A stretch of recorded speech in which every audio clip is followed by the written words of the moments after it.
Class 9th के परीक्षार्थियों का जो नवंबर वाला मासिक परीक्षा या द्वितीय सावधिक परीक्षा या सेकेंड टर्मिनल का एग्जाम का आयोजन हो रहा है, तो इसमें अब आपका साइंस और सोशल साइंस का पेपर होगा।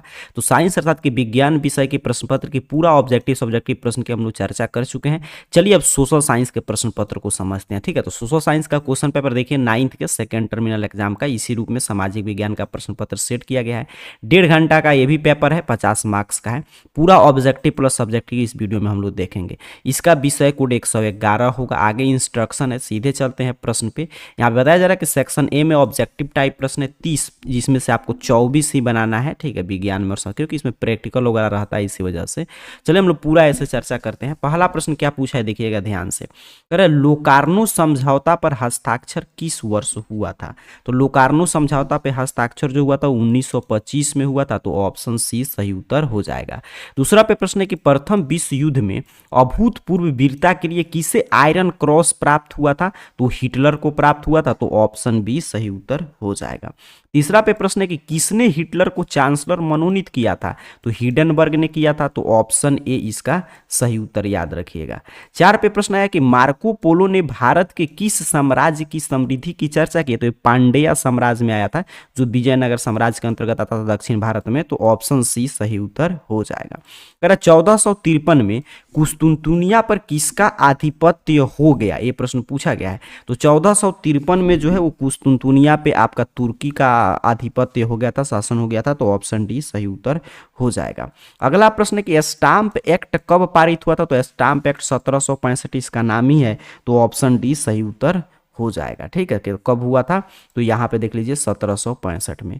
कह रहे फ्रांस की राज्य क्रांति कब हुई? तो फ्रांस की राज्य क्रांति 1789 में हुआ था, 1789 में, तो ऑप्शन डी सही उत्तर हो जाएगा। मौलिक अधिकार के रक्षक के रूप में कौन काम करता है? तो मौलिक अधिकार के रक्षक के रूप में सर्वोच्च न्यायालय, सुप्रीम कोर्ट और हाई कोर्ट काम करता है, तो ऑप्शन डी सही उत्तर है। 9 पे प्रश्न पूछा है कि संपत्ति के अधिकार को भारतीय संविधान के किस संविधान संशोधन द्वारा मौलिक अधिकार के सूची से हटा दिया गया? ठीक है, तो ये जो 42वां संविधान संशोधन, सॉरी यहाँ पे 44वां संविधान संशोधन हुआ था, 44वां, तब पहले उसके पहले जो संपत्ति का अधिकार तो हमारा मौलिक अधिकार था, फंडामेंटल राइट था, लेकिन 44वां संविधान संशोधन करके इसको समाप्त कर दिया गया, तो ऑप्शन बी सही उत्तर हो जाएगा। 10 पे प्रश्न है संयुक्त राष्ट्र सुरक्षा परिषद के अस्थायी सदस्य। तो संयुक्त राष्ट्र सुरक्षा परिषद में अस्थायी सदस्य की संख्या 5 है, तो ऑप्शन बी सही उत्तर है। संविधान सभा के अध्यक्ष, तो संविधान सभा के अध्यक्ष डॉक्टर राजेंद्र प्रसाद जी थे, तो ऑप्शन डी सही उत्तर हो जाएगा। 12 पे प्रश्न है कि भारत वर्तमान में भारतीय संविधान में कितनी अनुसूचियां हैं? तो इसमें 12 अनुसूची है, तो ऑप्शन बी सही उत्तर है। चलिए आगे बढ़ते हैं। 13 पे प्रश्न आया कि 2024 में चुनाव के द्वारा किस लोकसभा का गठन हुआ? तो 2024 का जो चुनाव हुआ था, इसके द्वारा आपका 18वीं लोकसभा का गठन है, जो वर्तमान में चल रहा है, तो ऑप्शन सी सही उत्तर हो जाएगा। 14 पे प्रश्न है कि 1971 में किस पार्टी ने गरीबी हटाओ का नारा दिया था? तो कांग्रेस पार्टी, इंदिरा गांधी की सरकार आई थी 1971 में, तो उसने गरीबी हटाओ का नारा दिया, तो ऑप्शन बी सही उत्तर हो जाएगा। करें नेपाल की सीमा भारत के किस राज्य में से मिलती है? तो नेपाल का उत्तर प्रदेश से भी मिलता है, बिहार से भी, पश्चिम बंगाल से भी, तो ऑप्शन डी याद करके जाइए। गंडक नदी को नेपाल में किस नदी के नाम से जानते हैं? तो नारायणी नदी के नाम से जानते हैं, तो ऑप्शन ए सही उत्तर हो जाएगा। अगला प्रश्न है कि हिमालय का कौन पर्वत चोटी नेपाल में स्थित है? तो अन्नपूर्णा भी नेपाली में है, धौलागिरी भी है, मकालू भी है, तो ऑप्शन डी इसका भी सही उत्तर है। रेड क्लिफ रेखा किन दो देशों के सीमा रेखा है? तो रेड क्लिफ रेखा से भारत और पाकिस्तान का सीमा रेखा का बंटवारा हुआ था, तो ऑप्शन सी सही उत्तर हो जाएगा। भारत का सबसे दक्षिणी बिंदु आप जानते हैं इंदिरा पॉइंट है, तो ऑप्शन ए याद करके जाएंगे। 20 पे प्रश्न है कि काजीरंगा राष्ट्रीय उद्यान, तो ये असम में है, तो ऑप्शन बी इसका भी सही उत्तर याद कर लीजिए। यहाँ पे देखिए, तो इसका मैं क्या बताया था, ऑप्शन ए, और इसका ऑप्शन भी बिल्कुल सही। करेक्ट। कांवर झील कहाँ स्थित है? तो बेगूसराय में है, तो ऑप्शन सी सही उत्तर हो जाएगा। आगे बढ़ते हैं, अगला प्रश्न देखते हैं। 22 पे क्या पूछा है, कह रहा है कि सुंदरबन संरक्षित जैवमंडल कहाँ है? तो सुंदरबन आप जानते हैं पश्चिम बंगाल में, तो वेस्ट बंगाल, ऑप्शन सी याद रखेंगे।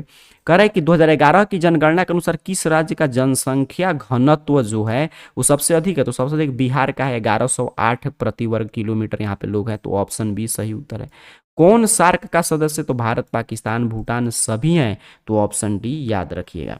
चलिए आगे बढ़ते हैं। 25 पे प्रश्न आया है कि निम्न में से नकदी फसल कौन है, तो जूट, मिर्च, कॉफी सभी नकदी फसल है, तो ऑप्शन डी सही उत्तर हो जाएगा। 26 पे प्रश्न है कि राष्ट्रीय काम के बदले अनाज कार्यक्रम कब शुरू हुआ था, तो ये राष्ट्रीय काम के बदले अनाज का कार्यक्रम 2004 में शुरू हुआ था, तो ऑप्शन सी सही उत्तर हो जाएगा। पूंजी के अंतर्गत तो कच्चा माल, कारखाना, मशीन सभी आते हैं, तो ऑप्शन डी। किसका काम मानसिक श्रम के अंतर्गत आता है, तो वकील आप जानते हैं मानसिक श्रम करते हैं, तो ऑप्शन बी इसका सही उत्तर है।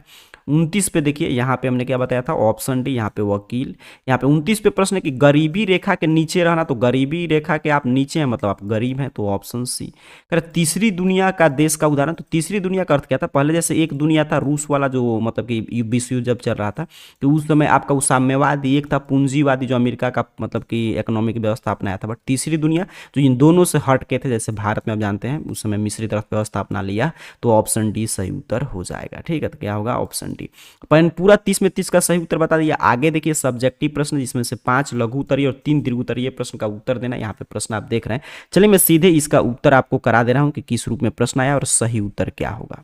तो सब्जेक्टिव प्रश्न का उत्तर देखने के लिए सिंपल सा आपको अपने मोबाइल फोन का कोई भी ब्राउजर ओपन करके इस तरह गूगल सर्च बॉक्स में आइए और AR जॉब पोर्टल गूगल में यहाँ पे सर्च कीजिएगा। आपके सामने सर्च रिजल्ट आएगा। इस चैनल का नाम, ये स्पेलिंग सही से टाइप करके सर्च करेंगे तो आपके सामने देखिए इसी तरह सबसे ऊपर देख लीजिएगा ARjobportal.in, या लास्ट में .in लगाकर भी आप सर्च कर सकते हैं। तो जैसे ही AR जॉब पोर्टल सर्च करेंगे, ARjobportal.in वेबसाइट पे जो स्पेलिंग आपके स्क्रीन पर लिखा हुआ आ रहा होगा, सिंपल सा आपको क्लिक कर देना है, या डायरेक्ट यहाँ पे देख रहे हैं इस तरह .in लगाकर भी आप सर्च कर सकते हैं, ये नाम सर्च कर सकते हैं।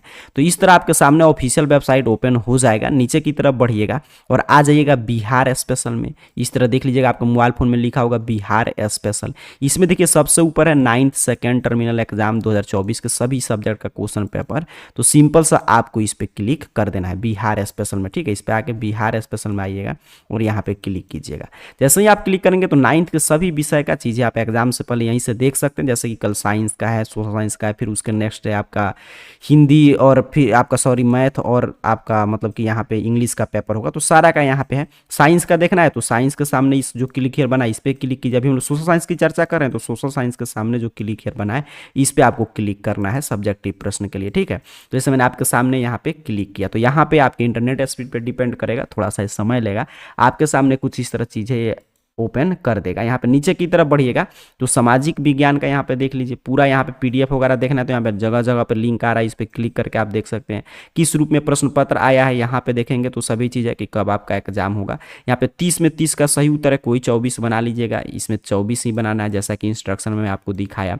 फिर सब्जेक्टिव प्रश्न का उत्तर तो यहाँ पे जो PDF वगैरह आ रहा है इस पर क्लिक करके भी आप देख सकते हैं, या नीचे की तरफ लिंक मिलेगा या यहीं पर चीज़ें आपको कुछ देर में अपडेट मिलेगा तो यहाँ से भी देख कर आप लिख सकते हैं। तो पूरा क्लास 9th के सामाजिक विज्ञान और साइंस दोनों का पेपर अगर आपको देखना है तो ARjobportal.in वेबसाइट से आकर देख लीजिए। आप सभी को बहुत बहुत धन्यवाद।